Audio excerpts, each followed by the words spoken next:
বিশ্ব আগে কখনো দেখেনি। এতদিন ইরানকে পর্দার আড়াল থেকে গোয়েন্দা তথ্য বা সামরিক সরঞ্জাম দিয়ে সাহায্য করত রাশিয়া ও চীন। কিন্তু এবার খেলার মোড় ঘুরে গেছে।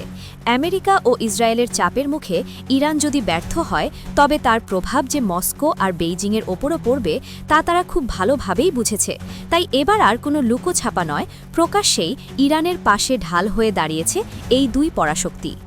সামরিক জায়েন্ট বিমানের টানা শিপমেন্টের পর এখন হরমুজ প্রণালীর নীল জলরাশিতে নিজেদের উপস্থিতি জানান দিচ্ছে চীন ও রাশিয়া।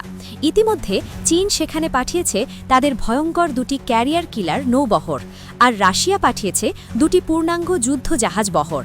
এর সঙ্গে যোগ হয়েছে উত্তর কোরিয়ার ব্যালিস্টিক মিসাইল সজ্জিত ফ্রিগেট ও ডেস্ট্রয়ার। এ যেন এক অসম যুদ্ধের প্রস্তুতি, যেখানে পশ্চিমারা একা নয়, তাদের প্রতিপক্ষ এক শক্তিশালী অক্ষশক্তি। ওমান সাগরের গভীরে মোতায়েন আছে মার্কিন বিমানবাহী রণতরী ইউএসএস আব্রাহাম লিঙ্কন, আর ঠিক তার বিপরীতেই পারস্য উপসাগরে বুক চিতিয়ে দাঁড়িয়ে আছে চীনের শক্তিশালী নৌবহর। চীন ইতিমধ্যে ঘোষণা দিয়েছে দক্ষিণ চীন সাগর থেকে আরও দুটি ফ্রিগেট ও ডেস্ট্রয়ার তারা হরমুজে নিয়ে আসছে।